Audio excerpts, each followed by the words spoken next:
बिस्मिल्लाहिर्रहमानिर्रहीम। अस्सलाम वालेकुम बच्चों, आज हम चैप्टर 14 के शॉर्ट क्वेश्चंस करेंगे और हमारे शॉर्ट क्वेश्चन 14.1 टू 14.7 तक होंगे। सबसे पहले शॉर्ट क्वेश्चन की तरफ आते हैं। A plane conducting loop is located in a uniform magnetic field. कि एक प्लेन कंडक्टिंग लूप है, यूनिफॉर्म मैग्नेटिक फील्ड में वाक़ है, directed along X axis, magnetic field along X axis directed है, एक्स वाई और ये जी एक्सिस है ना। For what orientation of the loop, loop की किस ओरिएंटेशन के लिए flux is maximum, flux maximum होगा, यानी किस सिमत के लिए फ्लक्स मैक्सिमम होगा। एंड फॉर व्हाट ओरिएंटेशन और किस सिमतों के लिए flux is minimum, flux minimum होगा। बच्चों, इस क्वेश्चन का आंसर वैसे तो हमने एक टॉपिक था हमारा इसी चैप्टर में magnetic flux and flux density, उसमें इस क्वेश्चन का आंसर आपको बता दिया गया है, रिवाइज कर देते हैं।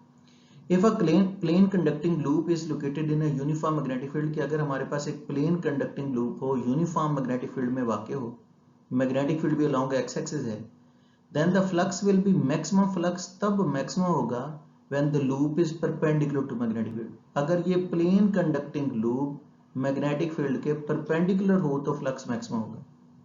देखिए ये प्लेन कंडक्टिंग लूप, ये मैग्नेटिक फील्ड लाइन है, इसके साथ एंगल 90 का बन रहा है। तो अगर ये plane conducting loop magnetic field के परपेंडिकुलर हो तो फ्लक्स क्या होगा, मैक्सिमम। देखिए कहाँ परपेंडिकुलर, और एंगल भी यहाँ मैंने आपको बताया, लेकिन एंगल ये वाला नहीं लेते ना। एंगल तो हमें मैग्नेटिक फील्ड और वेक्टर एरिया के नॉर्मल के दरमियान लेना होता है। तो मैग्नेटिक फील्ड और वेक्टर एरिया के नॉर्मल के दरमियान एंगल जो है वो 0 डिग्री है। तो अब हम इसको सॉल्व कर देते हैं। Magnetic flux B dot A होगा, एक्सपैंड करोगे B A cos of theta होगा। वेक्टर एरिया और मैग्नेटिक फील्ड के दरमियान, वेक्टर एरिया के नॉर्मल और मैग्नेटिक फील्ड के दरमियान एंगल 0 है, cos 0 1 होता है, तो मैग्नेटिक फ्लक्स जो है cos 0 तो 1 हो जाएगा ना, बी एक इक्वल आएगा, यानी मैग्नेटिक फ्लक्स मैक्सिमम होगा। अब इसका दूसरा पार्ट ये था कि for what orientation flux is minimum, कि किस ओरिएंटेशन के लिए फ्लक्स मिनिमम होगा। Flux will be minimum, flux तब मिनिमम होगा when plane conducting loop is parallel to the magnetic field. अगर यही plane conducting loop magnetic field के पैरेलल हो तो फ्लक्स मिनिमम होगा। और आप देख सकते हैं प्लेन कंडक्टिंग लूप और मैग्नेटिक फील्ड एक दूसरे के पैरेलल है। लेकिन अगेन हमें यहाँ एंगल 0 नहीं यूज करना, बल्कि मैग्नेटिक फील्ड लाइन और वेक्टर एरिया के नॉर्मल के दरमियान का एंगल लेना है, और वो एंगल 90 का है। तो इसको भी सॉल्व करते हैं।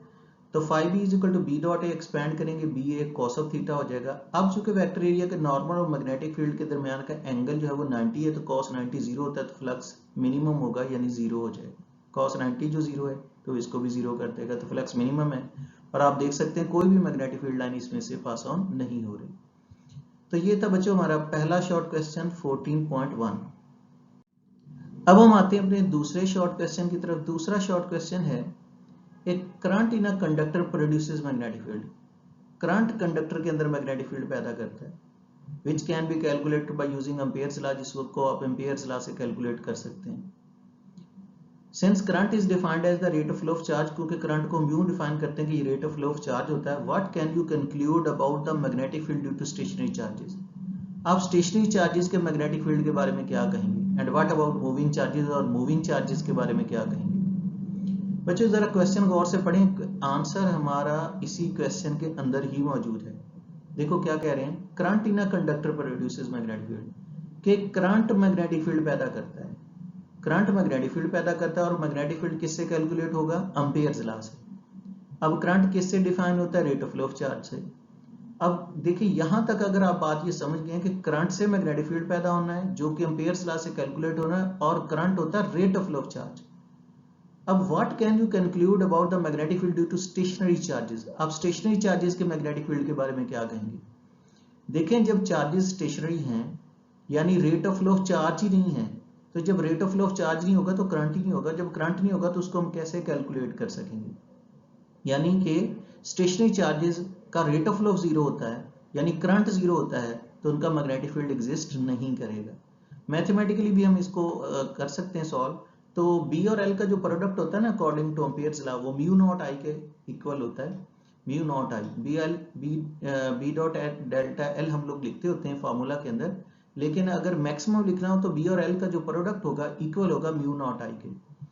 अब ये स्ट्रेट करंट कैरिंग कंडक्टर अगर हम लेते हैं तो उसका मैग्नेटिक फील्ड सर्कुलर होता है, स्ट्रेट करंट कैरिंग कंडक्टर का। तो B L is equal to mu naught I, तो B will be equal to mu naught I over L हो जाएगा। ये सर्कुलर अगर मैग्नेटिक फील्ड है, सर्कल जो होता है उसका सर्कमफ्रेंस होता है 2 पाई आर, यानी इसकी जो लेंथ होगी ना सर्कमफ्रेंस की वो 2 पाई आर होगी। तो mu naught I L, mu naught I over L, तो mu naught I over L की जगह आप 2 पाई आर लिख सकते हैं। लेकिन जैसे मैंने आपको बता दिया कि जब चार्जेस ही स्टेशनरी हैं, उनका rate of flow of charge he zero है, तो करंट भी जीरो होगा। तो जैसे ही आप करंट यानी आई जीरो पुट करेंगे तो ये तो सारा फैक्टर ही जीरो हो जाएगा, तो मैग्नेटिक फील्ड जीरो होगा। तो बस बच्चों मैथमेटिकली भी सॉल्व कर दें और साथ में लिख भी सकते हैं आप लोग कि when the charges are stationary, कि जब चार्जेस स्टेशनरी होते हैं, then rate of flow of charge is zero, तो rate of flow of charge zero होगा, current will be zero, so magnetic field also equal to zero, तो magnetic field भी zero होगा। तो लिख भी दीजिएगा इसको थ्योरेटिकली और साथ में ये कैलकुलेशन भी कर दें। And what about moving charges, जहां तक मूविंग चार्जेस की बात है, जब चार्जेस मूव करेंगे तो rate of flow of charge होगा और करंट भी होगा, and the magnetic field will be equal to, तो फिर उसका मैग्नेटिक फील्ड होगा बी एल के प्रोडक्ट के, बी और एल का प्रोडक्ट होगा म्यू नॉट आई के, यानी अब चार्जेस मूव करेंगे फिर मैग्नेटिक फील्ड होगा, और वो magnetic field B is equal to mu naught I over L के इक्वल हो जाएगा। अच्छा, अब आते हैं थर्ड शॉर्ट क्वेश्चन की तरफ। थर्ड शॉर्ट क्वेश्चन इस तरह से है, describe the change in the magnetic field, के मैग्नेटिक फील्ड में चेंज बताना है इनसाइड द सोलेनोइड, सोलेनोइड में कैरिंग स्टेडी करंट आई, जिसमें steady constant current I flow कर रहा है। लेकिन चेंज मैग्नेटिक फील्ड में कब बताना है, when length of the solenoid is double, जब सोलेनोइड की लेंथ को डबल कर दें, number of turn remain same, number of turn same रहे, नंबर ऑफ टर्न सेम रख के लेंथ को डबल करें और देखें कि सोलेनोइड के मैग्नेटिक फील्ड में क्या चेंज आएगा। दूसरे पार्ट में नंबर ऑफ टर्न्स को डबल करेंगे एंड लेंथ रिमेन सेम, और लेंथ को सेम रखा जाएगा। देखते हैं कि सोलेनोइड के मैग्नेटिक फील्ड में क्या चेंज आता है जिसमें स्टेडी करंट आई फ्लो कर रहा है। पहली दफा हम लेंथ को डबल करेंगे, नंबर ऑफ टर्न्स को सेम रखेंगे। दूसरी बार में हम नंबर ऑफ टर्न्स को डबल कर लेंगे और लेंथ को सेम रखेंगे। देखिए पहली दफा मैं जब एल डैश करूंगा यानी लेंथ डबल करेंगे तो 2l कर देंगे, नंबर ऑफ टर्न्स को कांस्टेंट रखेंगे। B is equal to mu naught N I होता है, B is equal to mu naught N होता है total number of turns per unit length, जो स्मॉल एन होता है ना, total number of turns per unit length into I. अब B dash की बात करते हैं, B dash is equal to mu naught N over L dash into I. N तो कांस्टेंट है ना, उसको चेंज नहीं किया, एल डैश कर दिया। एल डैश इसलिए किया क्योंकि मुझे अब नए मैग्नेटिक फील्ड के लिए लेंथ डबल करनी है, लेंथ डबल करनी है क्योंकि लेंथ सोलेनोइड की डबल करनी, नंबर ऑफ टर्न सेम रखने, एल डैश लेंथ डबल करेंगे into I. B dash is equal to mu naught N over L dash की जगह 2l पुट कर दें क्योंकि लेंथ डबल करनी थी, इनटू आई।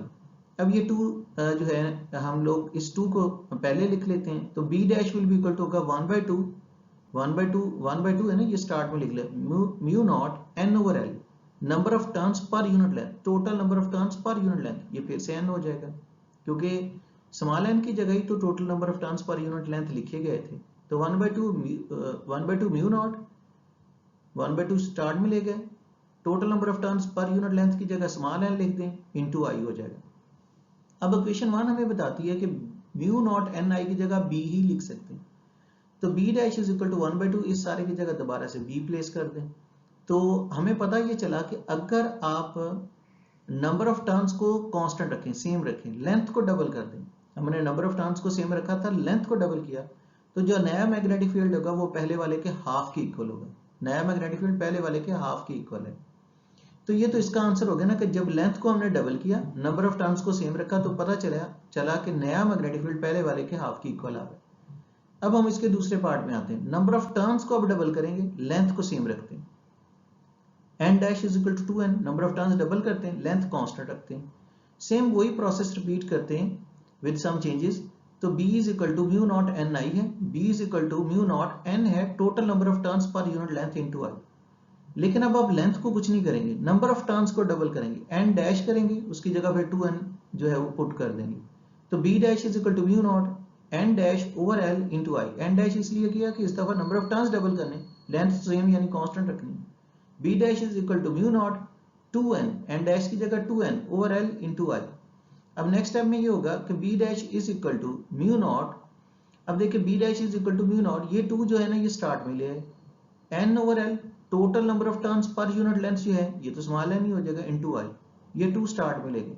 तो पता ये चला कि b डैश जो है ना इज इक्वल टू है 2 म्यू नॉट एन आई के, म्यू नॉट एन आई, अगेन इक्वेशन 1 से हमें पता चल रहा है कि म्यू नॉट एन आई तो b ही होता है, तो b dash is equal to 2b होगा। यानी अगर आपने लेंथ सेम रखी और नंबर ऑफ टर्न्स को डबल किया तो नया मैग्नेटिक फील्ड पहले वाले के डबल के इक्वल होगा। नया मैग्नेटिक फील्ड पहले वाले के डबल के इक्वल होगा। बच्चों ये मैथमेटिकली हमने प्रूव किया है। वैसे तो आप ये बात जो है ना, जब b is equal to mu naught N I लिखते हैं, b is equal to mu naught N over L into I करते हैं, N over L into I, number of turns per unit length into I. ये सारी बात यहीं से समझ आ जाती है कि अगर आपने लेंथ को डबल किया तो मैग्नेटिक फील्ड हाफ हो जाएगा, क्योंकि मैग्नेटिक फील्ड लेंथ के इनवर्सली प्रोपोर्शनल है। और अगर आप नंबर ऑफ टर्न्स को डबल करें, लेंथ को सेम रखें, तो नंबर ऑफ टर्न्स को डबल करने से मैग्नेटिक फील्ड भी डबल हो जाएगा, क्योंकि मैग्नेटिक फील्ड जो है ना सोलेनोइड का, वो नंबर ऑफ टर्न्स के डायरेक्टली प्रोपोर्शनल है। तो ये बात वैसे हम डायरेक्टली भी बता सकते थे, यहाँ पर हमने इसको मैथमेटिकली प्रूव कर दिया और रिकमेंडेड भी यही है कि आप इसको मैथमेटिकली प्रूव कीजिएगा। बच्चों फोर्थ शॉर्ट क्वेश्चन इस तरह से है कि एट अ गिवन इंस्टेंट किसी दिए गए लम्हे में proton moves in a positive X direction, proton positive X direction में जा रहा है इन अ रीजन, एक ऐसे रीजन में where there is a magnetic field in the negative z direction, जहां magnetic field negative z direction में है। What is the direction of magnetic force, magnetic force की डायरेक्शन क्या होगी। Will the proton continue to move in the positive X direction, क्या proton positive X direction में अपनी movement जारी रखेगा। तो हमारे पास ये एक प्रोटॉन है, पॉजिटिव एक्स डायरेक्शन में जा रहा है, मैग्नेटिक फील्ड नेगेटिव z है, ये x है ना, ये y है, तो ये z एक्सिस है, तो ये माइनस z एक्सिस होगी। माइनस z एक्सिस का मतलब हो जाएगा फिर into the plane of paper. तो एक प्रोटॉन है पॉजिटिव x डायरेक्शन में जा रहा है, magnetic field negative z direction में ले लिया गया है। अब क्वेश्चन ये है कि मैग्नेटिक फोर्स की डायरेक्शन क्या होगी। देखिए जब भी कोई चार्ज पार्टिकल, जिस तरह प्रोटॉन पॉजिटिवली चार्ज पार्टिकल है, मैग्नेटिक फील्ड में एंटर होता है तो उस पर फोर्स तो लगती है, वो force F is equal to Q we cross B होगी, F is equal to Q we cross B. तो हम अगर राइट हैंड रूल लगाएंगे तो राइट हैंड रूल के अकॉर्डिंगली हमें इसे प्रोटॉन पर फोर्स फाइंड आउट हो जाएगी, और वो फोर्स होगी ना राइट हैंड रूल के अकॉर्डिंगली अलोंग वाई एक्सिस लगेगी, अलोंग वाई एक्सिस लगेगी। और क्या प्रोटॉन एक्स डायरेक्शन में मूवमेंट अपनी जारी रखेगा, तो ऐसा नहीं है, ये एक्स से वाई की तरफ ड्रिफ्ट करेगा, यानी कि ये एक्स वाई प्लेन के अंदर मूव करेगा। अच्छा अब हम जैसे मैंने बताया कि जब भी कोई चार्ज पार्टिकल, जिस तरह ये पॉजिटिवली चार्ज पार्टिकल है, वो राइट एंगल पर मैग्नेटिक फील्ड में इंटर हो रहा है, क्योंकि magnetic field into the plane of paper है, तो ये राइट एंगल पर इंटर होगा, तो जिस पर फोर्स लगेगी ना F equal to Q we cross B, वो राइट हैंड रूल से हमने फाइंड आउट करनी। तो नेक्स्ट वीडियो के अंदर मैं आपको राइट हैंड रूल लगा के ये बता देता हूँ कि कैसे ये फोर्स जो है ना ये एक्स से वाई की तरफ डायरेक्टेड है, यानी एक्स वाई प्लेन में कैसे मूव करेगा। बच्चों जैसा कि इस शॉर्ट क्वेश्चन में हमारे पास एक प्रोटॉन है जो पॉजिटिव एक्स डायरेक्शन में मूव कर रहा है, प्रोटॉन पॉजिटिव एक्स डायरेक्शन में मूव कर रहा है, मैग्नेटिक फील्ड जो है ना नेगेटिव z डायरेक्शन में है, अगर ये x है, ये y है, ये z एक्सिस है, तो ये माइनस z ये एक्सिस हो जाएंगे, यानी x y and z axis, तो माइनस z फिर into the plane of paper बनेगा, क्योंकि z एक्सिस बेसिकली तो यहाँ पर ऐसे है ना, इस तरह से है ऊपर की तरफ, हम लोग इधर को लगा देते हैं, ये x होता है, ये y होता है, ये z एक्सिस होते हैं, तो minus z axis into the plane of paper बनेगी। अगर z एक्सिस अपवर्ड है तो माइनस z एक्सिस डाउनवर्ड होंगे। तो अब ये एक्स वाई और जी एक्सिस हो गए, minus Z axis into the plane of paper हो गए। तो एक प्रोटॉन है जो पॉजिटिव एक्स डायरेक्शन में जा रहा है, और मैग्नेटिक फील्ड नेगेटिव जी यानी into the plane of paper है। तो हमें ये पूछा ये गया है हम सब लोगों से, क्या क्या प्रोटॉन पर जो फोर्स लगेगी उसकी डायरेक्शन क्या होगी। प्रोटॉन पर फोर्स की डायरेक्शन भी बतानी है, और दूसरा हमें ये बताना है कि क्या प्रोटॉन पॉजिटिव एक्स डायरेक्शन में अपनी मूवमेंट जारी रखेगा। देखिए बच्चे ये राइट हैंड रूल है जो आप लोगों को मैंने बताया हुआ है, मतलब इसमें ये हमारा कलाई जो है वो नॉर्थ पोल होती है, कलाई नॉर्थ पोल होती है, और फिंगर टिप्स साउथ पोल होते हैं। ये कलाई नॉर्थ पोल है, फिंगर टिप्स जो है वो साउथ पोल है। थंब जो है ना ये वेलोसिटी के डायरेक्शन को ज़ाहिर करेगा, नॉर्थ पोल कलाई, ये साउथ पोल होगा, थंब वेलोसिटी को ज़ाहिर करेगा, जिधर को हथेली का पाम होगी ना, हथेली का रुख होगा, उधर को फोर्स लगेगी। अब आपने यूं लगाना है इस तरह से, यानी ऊपर नॉर्थ पोल कर लें, नीचे south pole, into the plane of paper, यानी इस तरह से ऊपर नॉर्थ पोल करेंगे, नीचे साउथ पोल, यानी into the plane of paper, इस तरह से पेपर के अंदर की तरफ लगाओ। जब आप इस तरह लगाओगे ना, ऊपर नॉर्थ करोगे, नीचे साउथ करोगे, ये वेलोसिटी की डायरेक्शन होगी, थंब वेलोसिटी की तरफ कर दें, हथेली का रुख ऊपर की तरफ है, ये देखें, जब ऊपर नॉर्थ नीचे साउथ, ये वेलोसिटी, हथेली इस तरफ को है ना, उस तरफ को, तो इस तरह से फोर्स ऊपर की तरफ लगेगी, यानी फोर्स की डायरेक्शन वाई एक्सिस की तरफ होगी।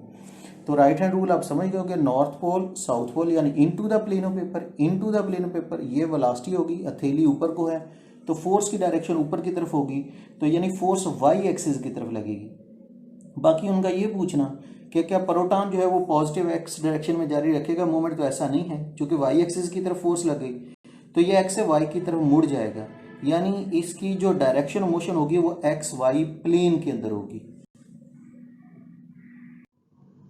बच्चों फिफ्थ शॉर्ट क्वेश्चन की तरफ आते हैं। पांचवा शॉर्ट क्वेश्चन इस तरह से है कि two charge particle are projected into a region, कि दो चार्ज पार्टिकल एक रीजन में दाखिल हुए हैं with there is a magnetic field perpendicular to their velocities, जहां मैग्नेटिक फील्ड उनकी वेलोसिटीज के परपेंडिकुलर है। दो चार्ज पार्टिकल हैं, वो एक ऐसे रीजन में दाखिल हुए हैं जहां मैग्नेटिक फील्ड उनकी वेलोसिटीज के परपेंडिकुलर है। If the charges are deflected in opposite direction, अगर ये चार्जेस ऑपोजिट डायरेक्शन में डिफ्लेक्ट हुए हैं, what can you say about them, आप उनके बारे में क्या कहेंगे।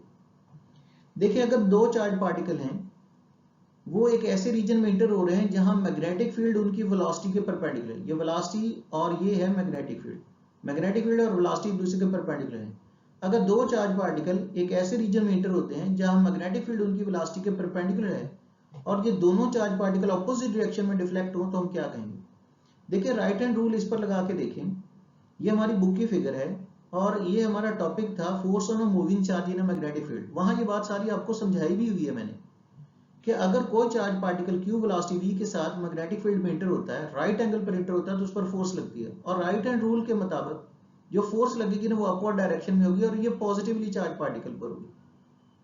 अच्छा, अगर कोई चार्ज पार्टिकल नेगेटिव हुआ तो वो नीचे की तरफ डिफ्लेक्ट हो जाएगा। इसका मतलब हुआ कि अगर दो चार्ज पार्टिकल एक ऐसे रीजन में इंटर होते हैं, एक ऐसे रीजन में इंटर होते हैं जहां मैग्नेटिक फील्ड उनकी वेलोसिटीज के परपेंडिकुलर हो, अगर वो ऑपोजिट डायरेक्शन में डिफ्लेक्ट हुए ना, तो इस अरेंजमेंट के मुताबिक जो ऊपर की तरफ डिफ्लेक्ट होगा वो पॉजिटिवली चार्ज पार्टिकल होगा और जो नीचे की तरफ डिफ्लेक्ट होगा नेगेटिवली चार्ज पार्टिकल होगा। यानी कि जब दो चार्ज पार्टिकल ऑपोजिट डायरेक्शन में डिफ्लेक्ट होते हैं तो वो दोनों ऑपोजिटली चार्ज पार्टिकल होते हैं। One will be positively charge, other will be negatively charge. According to this arrangement अगर देखें तो जो ऊपर की तरफ डिफ्लेक्ट होगा वो पॉजिटिवली चार्ज होगा, जो नीचे की तरफ डिफ्लेक्ट होगा वो नेगेटिवली चार्ज होगा।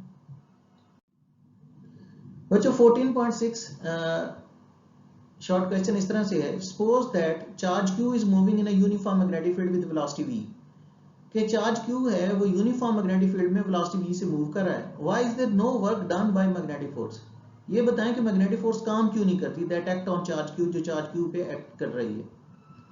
Motion of charge particle in an electric and magnetic field, ये E/m से पहले वाला टॉपिक है, उसमें मैंने आपको इसका आंसर दिया था, मैं रिपीट करता हूं कि अगर कोई charge particle Q uniform magnetic field में इंटर हो जाता है ना वेलोसिटी v से, एक चार्ज पार्टिकल Q है राइट एंगल पर यूनिफॉर्म मैग्नेटिक फील्ड में इंटर हो जाता है वेलोसिटी v से, तो ये मैग्नेटिक फील्ड जो है ना उसको सर्कुलर पाथ में मूव करवाता है। यूनिफॉर्म मैग्नेटिक फील्ड में चार्ज पार्टिकल का, यूनिफॉर्म मैग्नेटिक फील्ड में चार्ज पार्टिकल का जो रास्ता होता है ना यूनिफॉर्म मैग्नेटिक फील्ड के अंदर, वो सर्कुलर होता है। यानी मैग्नेटिक फोर्स जो होती है ना चार्ज पार्टिकल को सर्कुलर पाथ में मूव करवाएगी। जब magnetic force charge particle Q पे जो एक्ट करेगी उसको सर्कुलर पाथ पे मूव करवाएगी, तो ये वर्क कर ही नहीं सकती।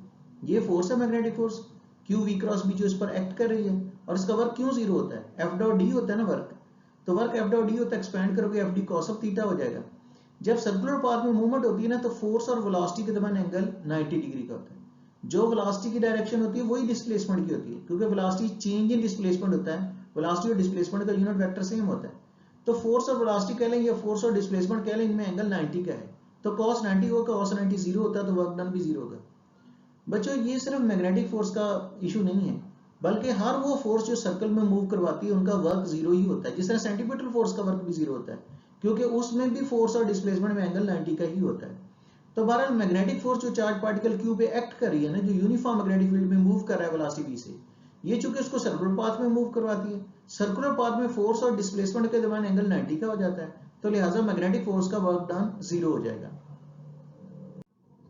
बच्चों, सेवंथ शॉर्ट क्वेश्चन कुछ इस तरह से है कि if a charge particle moves in a straight line through some region of space, कि अगर कोई चार्ज पार्टिकल किसी रीजन ऑफ स्पेस में स्ट्रेट लाइन में पास ऑन कर जाता है, कैन यू से दैट, क्या आप ये नतीजा निकालेंगे कि मैग्नेटिक फील्ड जीरो, के वहां मैग्नेटिक फील्ड जीरो है। बच्चों, अगर कोई चार्ज पार्टिकल किसी रीजन ऑफ स्पेस में से स्ट्रेट लाइन में से गो थ्रू कर जाए, पास ऑन कर जाए, तो हम सिर्फ यही पॉसिबिलिटी नहीं रखेंगे कि वहां मैग्नेटिक फील्ड जीरो है, there are some other possibilities, कुछ और पॉसिबिलिटीज भी हैं। देखें जब कोई चार्ज पार्टिकल मैग्नेटिक फील्ड में इंटर होता है वेलोसिटी v के साथ, कोई charge particle q velocity v के साथ मैग्नेटिक फील्ड में इंटर होता है, जो उस पर फोर्स लगती है ना F is equal to Q we cross B है। इसको एक्सपैंड करें q v B sine of theta हो जाएगा। अब पॉसिबिलिटीज पे गौर करते हैं कि अगर कोई चार्ज पार्टिकल q जो है वेलोसिटी v के साथ मैग्नेटिक फील्ड में स्ट्रेट लाइन में से गुजर गया तो क्या वहां मैग्नेटिक फील्ड जीरो था या कुछ और पॉसिबिलिटीज हैं। पहली बात, वाकई वहां मैग्नेटिक फील्ड जीरो होगा, क्योंकि अगर मैग्नेटिक फील्ड जीरो हो तो उस पर फोर्स नहीं लगेगी। देखें कि F is equal to Q v B sine of theta ना, वी बी जीरो करें तो उस पर लगने वाली फोर्स जीरो है। अगर फोर्स नहीं लगेगी तो वह मैग्नेटिक फील्ड में से स्ट्रेट लाइन में से गुजर जाएगा। लेकिन बच्चों ओनली यही पॉसिबिलिटी नहीं है, बल्कि कुछ और पॉसिबिलिटीज कुछ इस तरह से है कि मैग्नेटिक फील्ड तो हो लेकिन वो चार्ज पार्टिकल वेलोसिटी v के साथ मैग्नेटिक फील्ड के पैरेलल इंटर हो जाए, यानी v और b के दरमियान एंगल 0 डिग्री का हो। अगर वो वेलोसिटी v के साथ मैग्नेटिक फील्ड में पैरेलल यानी एंगल 0 के साथ इंटर हुआ तो साइन 0 भी 0 होता है, तब भी फोर्स 0 होगी। यानी अब मैग्नेटिक फील्ड तो है लेकिन वो स्ट्रेट लाइन में पास ऑन कर जाएगा, उस पर कोई फोर्स नहीं लगेगी क्योंकि उसकी वेलोसिटी और मैग्नेटिक फील्ड एक दूसरे के पैरेलल हैं। कोई फोर्स नहीं लगी तो स्ट्रेट लाइन में उस रीजन ऑफ स्पेस में से गुजर जाएगा मैग्नेटिक फील्ड के होते हुए भी। तीसरी पॉसिबिलिटी यही है, तीसरा ऑप्शन ये भी है कि अगर वो वेलोसिटी v के साथ वो चार्ज पार्टिकल की वेलोसिटी v के साथ मैग्नेटिक फील्ड के एंटी पैरेलल इंटर हो जाए, यानी v और b के दरमियान एंगल 180 डिग्री का हो, तो फिर भी साइन 180 भी 0 होता है, लगने वाली फोर्स 0 होगी। यानी मैग्नेटिक फील्ड के होते हुए भी वो चार्ज पार्टिकल स्ट्रेट लाइन में उस रीजन स्पेस में से गुजर जाएगा, यानी उस पर कोई फोर्स नहीं लगेगी। तो मतलब तीन पॉसिबिलिटीज हैं। अगर कोई चार्ज पार्टिकल किसी रीजन ऑफ स्पेस में स्ट्रेट लाइन में गुजर जाए तो तीन पॉसिबिलिटीज हैं। नंबर वन कि मैग्नेटिक फील्ड भी 0 हो सकता है, कोई फोर्स नहीं लगेगी, स्ट्रेट लाइन में गुजर जाएगा, या v और b के दरमियान एंगल 0 हो, और तीसरी बार v और b के दरमियान एंगल 180 हो, फिर भी कोई फोर्स नहीं लगेगी, स्ट्रेट लाइन में पास ऑन कर जाएगा। बच्चों ये 7 शॉर्ट क्वेश्चन करवाए गए हैं, इनको आप प्रॉपरली तैयार कीजिएगा। कोई कंफ्यूजन हो तो मजीद डिस्कस कीजिएगा। अल्लाह आपका हामी नासिर हो। अल्लाह हाफिज।